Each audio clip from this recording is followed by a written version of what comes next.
Well, if you were to play one of Pete Dye's courses, you might not agree with that sentiment, but you had to smile at the wry candor of the man who remained a relevant and inspiring figure in the game until his passing.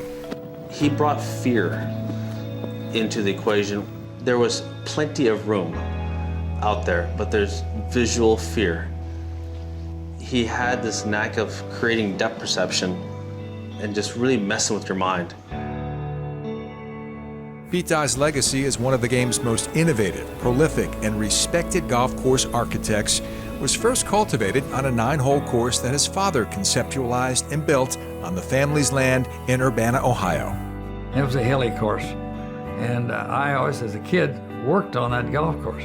So I've always had a love for the maintenance or the agronomy of a golf course. Pete would become an accomplished amateur golfer, from winning the Ohio State High School Golf Championship to eventually playing in 5 U.S. amateurs and 1 British amateur. Dye also qualified for the 1957 U.S. Open, and though missing the cut at Inverness by 2 strokes, he tied Arnold Palmer, finished 8 shots ahead of a hotshot 17-year-old by the name of Jack Nicklaus. I played amateur golf against Pete, and matter of fact, I think the first time I played Pete, I think I was 16 years old. He's been a great friend for a long, long time, and obviously we did half a dozen courses or so together, and we had a lot of fun doing that. I learned a lot from Pete. Pete Dye's destiny, though, was course design, and the inspiration first struck during the tail end of a U.S. Army stint. While stationed at Fort Bragg in North Carolina, Pete played the iconic Pinehurst No. 2 course for 6 solid months, and along the way met the course's legendary designer Donald Ross, gaining valuable insight from one of the masters of architecture. After leaving the military, Pete married Alice Holliday O'Neill in 1950. Alice herself was an accomplished player and proved to have a talent for golf course design, making it a true partnership in every sense of the word. Well, my job is to back him up and take care of him. Being with Pete has really been a wonderful experience, watching him develop and listening to his ideas and his philosophies. Pete was always quick to credit Alice with his success, including the concept for his most famous hole, the 17th Island Green at TPC Sawgrass. With sons Perry and PB, themselves successful course architects, they are one of the most accomplished families in golf. Pete and Alice traveled together to Scotland in 1963, and while playing some of the world's iconic layouts, a vision for modern golf course architecture came into focus, one that demanded strategic precision in a competitor.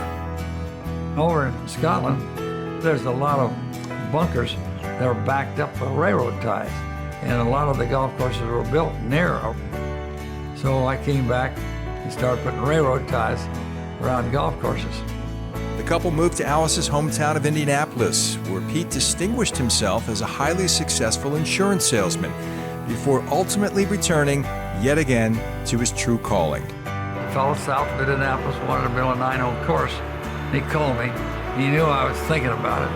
And I went down, and when we got it all finished, we thought we'd built Oakmont No. 2.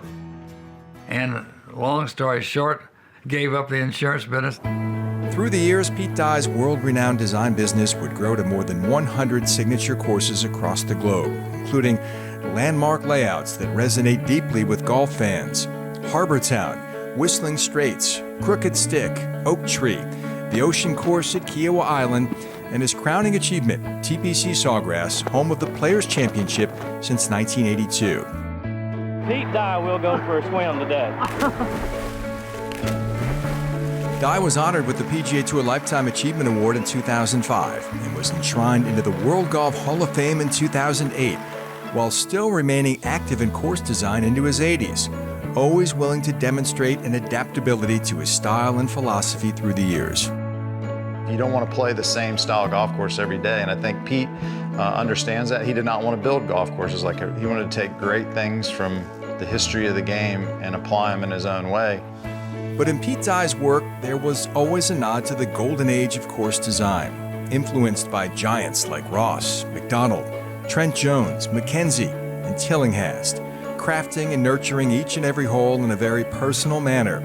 And that will be Pete Dye's lasting imprint. The most important thing is He really loves golf. And the golf courses he builds, he tries to make that come through. He spanned generations and eras, yet wasn't defined by any of them. Pete Dye's impact on the game of golf was singular and will always stand alone.